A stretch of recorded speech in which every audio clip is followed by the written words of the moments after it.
हरिओम तत्सत। इंसान अपने भाग्य का कैदी नहीं है, वह तो केवल अपने मन के कैदी है।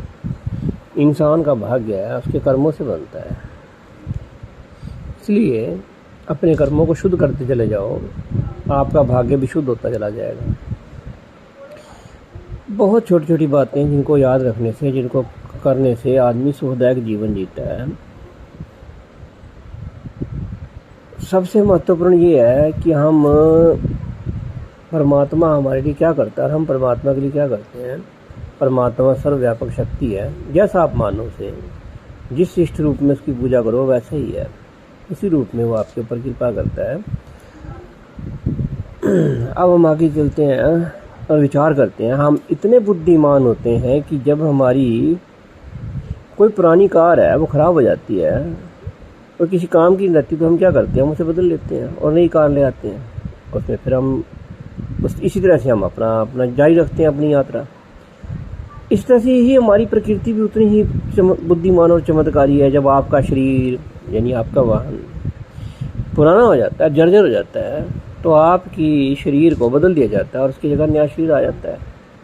आप उस नए शरीर को अपनी कर्मों के अनुसार, यानी कर्म यानी आपका पैसा, जो भी आपने किया उनके अनुसार से आपको एक नया मॉडल मिल जाता है, एक नया शरीर मिल जाता है जो आपका वाहन है। आप उससे अपनी फिर यात्रा आगे चलते हो, करते रहते हो। इस तरह से आप अपनी इस वाहन के अनंत काल तक ड्राइवर हैं, जब तक कि आप मोक्ष प्राप्त नहीं कर लेते, समस्त इच्छाओं को पूर्ण नहीं कर लेते, या फिर आप कहें बस अब मैंने और नहीं करना और इस ईश्वर में लीन कर लिया अपने आप को। इसीलिए इसी तरह से कहा जाता है इसका कि हमेशा ऊर्जा का निर्माण या विध्वंस नहीं होता, बस रूप बदलती है। ये प्रकृति का एक नियम है। परमात्मा जो है उसमें एक सहायक है और प्रकृति इसमें अपने कार्य को पूर्ण करती है। अपनी सारी जीवन की अच्छी चीज़ों को सोचो जो आप चाहते हो। अब यहाँ से शुरू होता है कि आप चाहते क्या हो। आप अपने जीवन में जो भी चाहते हो उसमें अच्छी चीज़ों के बारे में ही सोचो। अब जब आपको एहसास हो जाए कि ये सब अच्छी चीज़ें आपके जीवन में आ चुकी हैं, मतलब अब आ जाएंगी, आपको पूर्ण दृढ़ विश्वास है, तो निश्चय मानो आपकी ऊर्जा, आपकी प्रकृति, आपका इष्ट देव उन सारे कार्यों को, सारी इच्छाओं को आपकी ओर लाने के सभी संभावनाओं को करना शुरू कर देंगे, जिससे कि वो क्रिया आपके पास पहुंच जाए या वो इच्छा आपकी पूरी हो जाए। क्योंकि आपकी सारी शक्तियाँ आपके अंदर हैं, बस उन्हें प्रकट करना है। हम हमेशा आशंकाओं, चिंताओं, घृणा और वहम से भरे हुए हैं। अगर हम इन्हें निकाल दें, ज़्यादा मुश्किल नहीं है। मुश्किल इसलिए है क्योंकि उन्हें हम अच्छाई से भरेंगे तब वो निकलेंगी। हम उन्हें निकालना चाहें तो नहीं निकलेंगे। घृणा की जगह प्रेम ले आओ, बुराई की जगह अच्छाई ले आओ, डर की जगह विश्वास ले आओ कि परमात्मा पर भरोसा रखो, करेगा, कृपा करेगा। फिर वैसे ही कर्म भी करो। बस आपके जीवन में आशंकाएं कम होती चली जाएंगी। फिर आप जो प्रकृति से, परमात्मा से मांगते हो वो आप, और उसके प्रति आपके अंदर दृढ़ भावना है, विश्वास है, तो वो आपको मिलने लगेगा। मगर इसमें किसी को बदलने की कोशिश नहीं करना। अगर आप दूसरे को बदलने की कोशिश करते हो तो ये समय की बर्बादी है। किसी को भी बदलने का विचार ये कहता है कि आप जैसे अभी आप हैं उस रूप में बहुत अच्छे या योग्य नहीं है। यह कहना आलोचना है और नापसंदगी में डूबा हुआ है। ये विचार सराहना या प्रेम का विचार नहीं है। इस तरह के विचार आपको और उस व्यक्ति के बीच दूरी बढ़ा देंगे। आप लोगों में अच्छाई की तलाश करनी होगी ताकि यह और बढ़े। अगर आप किसी में अच्छाई की तलाश करते हो तो वो आपकी ओर आकर्षित होता है, और जितना आप उसके अंदर बुराई की ढूंढते हो तो उतना वो दूर होगा, वो आपकी बात नहीं मानेगा। तो अगर आप बदलना चाहते हो किसी को तो उसके अंदर की अच्छाइयों को ढूंढो और फिर उसको उजागर करो। आप ये देखकर हैरान रह जाएंगे कि आपने उसको अपनी तरफ मोड़ लिया है, आपने उसे अपने जैसा बना लिया है, या आप जैसे चाहते हो वैसा वो बन रहा है। आप किसी की भी अच्छाई को बाहर ला सकते हैं, किसी की बुराई को भी।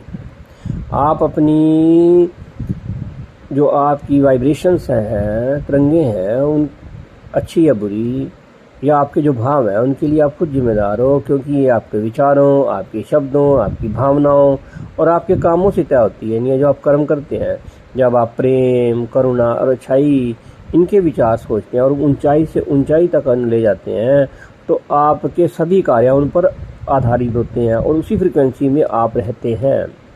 आपका जीवन अगर अच्छाई की तरफ जा रहा है,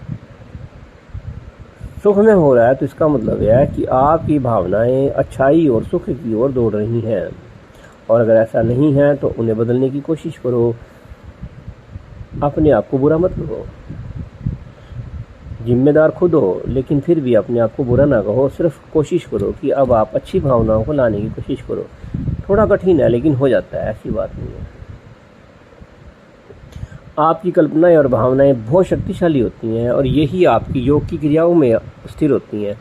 योगी इन्हीं क्रियाओं को स्थिर करता है। कैसे? वो अपनी भावनाओं को नियंत्रित करता है, नियंत्रित करके किसी एक भावना को स्थिर कर लेता है और जिस भावना को स्थिर करता है उस भावना से उसको योग की क्रिया सिद्ध होने लगती है।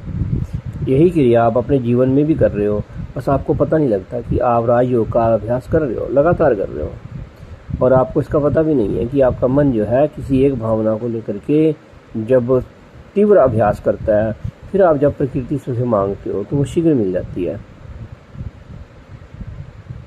ये शक्ति आपके अंदर है, ये शक्ति आपके अंदर है।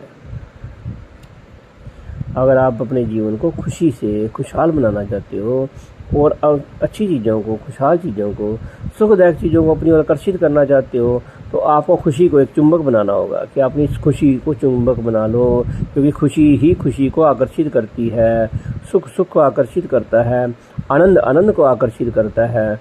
याद रखें, अगर आप खुद को गहरी खुशी में भरना चाहते हो तो हर वह चीज़ करें जिससे दूसरों को खुशी दे सकें। लेकिन हम ऐसा नहीं करते हैं, हम उल्टा करते हैं। हम जो नहीं चाहते वो खुद करें या ना करें, लेकिन दूसरों को कहते हैं कि वो ना करें। इससे आप और दुख पा लेते हो और विरोध करते हो। आप जो चाहते हो वो आप करो और दूसरों को उसके लिए प्रेरित मत, उसको दूसरों को ज़बरदस्ती मत करो। आपको कोई चीज़ पसंद है, इसका मतलब ये नहीं है कि सारी दुनिया वही करे। अगर ऐसा आप करोगे तो आपको उसके लिए प्रतिरोध का सामना करना पड़ेगा या आपको प्रतिरोध करना पड़ेगा। इसलिए आप अच्छे बनो, आपके आसपास का वातावरण आप अच्छा हो जाएगा। जिस वक्त आप किसी चीज़ का प्रतिरोध करते हैं तो वो कायम रहती है, क्योंकि आप जिस शिद्दत से नहीं चाहते हैं वो अपने आप आपकी ओर आकर्षित करती है, आपकी ओर, आप उसे अपनी ओर आमंत्रित करते हैं। लेकिन अगर आप अपनी भावनाओं को, जोशीली भावनाओं को, अपनी शक्ति को, अपनी सारी ऊर्जा को इस तरफ लगा लें कि जो आप चाहते हैं उसे अपनी ओर लाएं, तो वो ज़्यादा बेहतर है। वरना आप जिसका प्रतिरोध कर रहे हैं वही चीज़ आपकी ओर आकर्षित हो रही है। फिर आप कहते हैं हमें परेशानी है, क्योंकि आपने परेशानी को तो आकर्षित किया, क्योंकि आप चाहते नहीं हैं शिद्दत से कि आपको परेशानी हो। आप दुख नहीं चाहते हैं, लेकिन दुख आपके पास है। आप शिद्दत जैसा हैं कि मेरे पास सुख है, मैं सुखी हूँ। किसी बात से तो सुखी हो, कोई सुख तो आपके पास है। अगर आप शिद्दत से उस सुख के प्रति आकर्षित हो तो आपको नया सुख मिल जाएगा। लेकिन अगर आप बड़ी शिद्दत से, बड़ी उससे अपने उस दुख से दुखी हो जो जरा सा है, तो आप ज़्यादा दुखी होंगे और आमंत्रित करेंगे बड़े दुख को। इसलिए ध्यान केंद्रित करने का मतलब है निर्माण करना। भावपूर्ण ध्यान केंद्रित करना शक्तिशाली सृजन है। ये राजयोग की प्रक्रिया जो आप स्वाभाविक कर रहे हो, ये अध्यात्म की वो प्रक्रिया जिसे आप स्वाभाविक कर रहे हो और आपको पता भी नहीं है, और इससे आप अपने ओर आकर्षित कर रहे हो जिससे आप चाहते हो या जिसे आप नहीं भी चाहते हो। ज़्यादातर लोगों को यह एहसास भी नहीं होता कि अनचाही चीज़ें अपनी ओर आप खींचते हो और उसमें बहुत ज़्यादा ऊर्जा लगा देते हो। जब आप किसी मित्र से बात करते समय किसी खराब स्थिति का वर्णन करते हैं और पूरी ऊर्जा के साथ करते हैं, तो आप ये नहीं जानते हैं कि आप उस घटना को अपनी प्रतिक्रिया दे रहे हो और उसे अपनी ओर आकर्षित कर रहे हो कि वो अनचाही चीज़ आपकी ओर आ रहे। लेकिन सौभाग्य से आप कई बार उतनी ही ऊर्जा से सकारात्मक, अच्छे पॉजिटिव विचारों वाले हो जाते हो, सकारात्मक हो जाते हो, तो आपके जीवन में परिवर्तन चलता रहता है। तो आप सुंदर और जोशीले इंसान हैं, इसलिए आप सुनिश्चित करें कि आप अपनी भावनाओं को समझदारी से उस तरफ लगाएं जिधर आप जो चाहते हो, उस तरफ नहीं जिसे आप नहीं चाहते हो। ये लॉ ऑफ अट्रैक्शन है, ये योग की प्रक्रिया है, ये राजयोग का सिद्धांत है, ये ध्यान योग का सिद्धांत है, ये हठ योग का भी सिद्धांत यही है, प्रेम योग का सिद्धांत भी यही है, तंत्र की क्रियाओं में सिद्धों का सिद्धांत भी यही है, जिसे आप स्वाभाविक रूप से अपने जीवन में इस्तेमाल करते हो और आपको पता नहीं होता।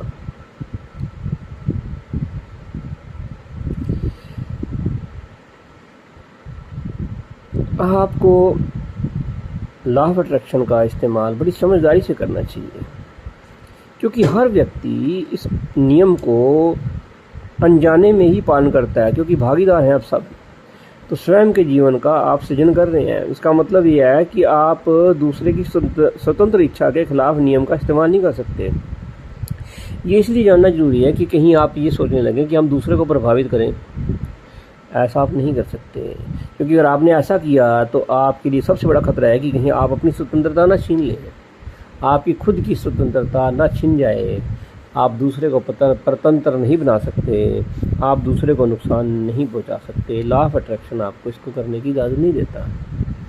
योग की क्रियाएं आपको स्वयं को सिद्ध बनाती हैं। जो आपके अच्छा है वो आपकी ओर ले आएंगी।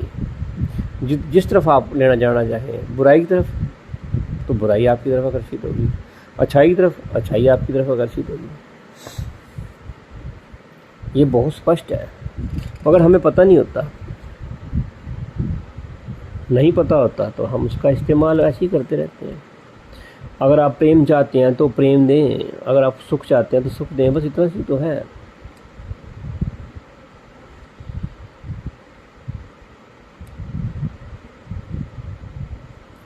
परमात्मा का शुक्र है, इस तरह का विचार आपके जीवन में बड़े क्रांतिकारी परिवर्तन लाएगा। इसका इस्तेमाल करना सीखो और याद रखो, हम जो भी बोलते हैं वो एक वातावरण में प्रक्रिया करता है।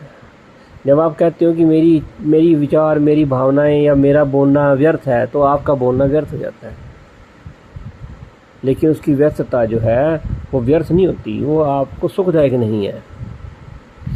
इसलिए अपनी और सुख को आकर्षित करना है तो अच्छी भावनाओं को अपने अंदर लाने का प्रयत्न करते रहो। जैसा अभ्यास करोगे वैसी अच्छी भावनाएं आपकी तरफ आएंगी। ऐसे आपके जीवन में अच्छे परिणाम आते चले जाएंगे। और आप जैसे सावधान होकर के इसका अभ्यास करते जाओगे, तैसे आपको सुखदायक अनुभव होगा। इसलिए जब आप उठते हो तो धन्यवाद बोलो, जब आप सूरज बिस्तर से उठते हो तो थैंक्स कहो, परमात्मा तेरा शुक्र है, तेरा धन्यवाद। जब आप चलते हो तो इस बात के लिए तो परमात्मा का धन्यवाद दो कि उसने आपको इतनी शक्ति दी कि आप चल सकते हो। आप स्नान करते हो, आपके पास अच्छा अपना घर है, अच्छा गुसलखाना है, अच्छी व्यवस्था है, अच्छा भोजन है, उन सब के लिए धन्यवाद दो। खाना खाते समय शिकायत ना करो, वरना शिकायत आपको बार बार आएगी। जैसे ही खाना बनाओ तो पहले खाने के लिए शुक्र अदा करो कि आपको मिल रहा है। दुनिया में ऐसे बहुत सारे लोग हैं जिनके पास खाना नहीं है। और अगर आप परमात्मा का शुक्रिया अदा करते हो तो आप निश्चित मानो कि आपका खाना आपके लिए और भी स्वादिष्ट हो जाएगा और सुखदायक भी। आप जो भी काम करो उसके लिए परमात्मा का धन्यवाद करो।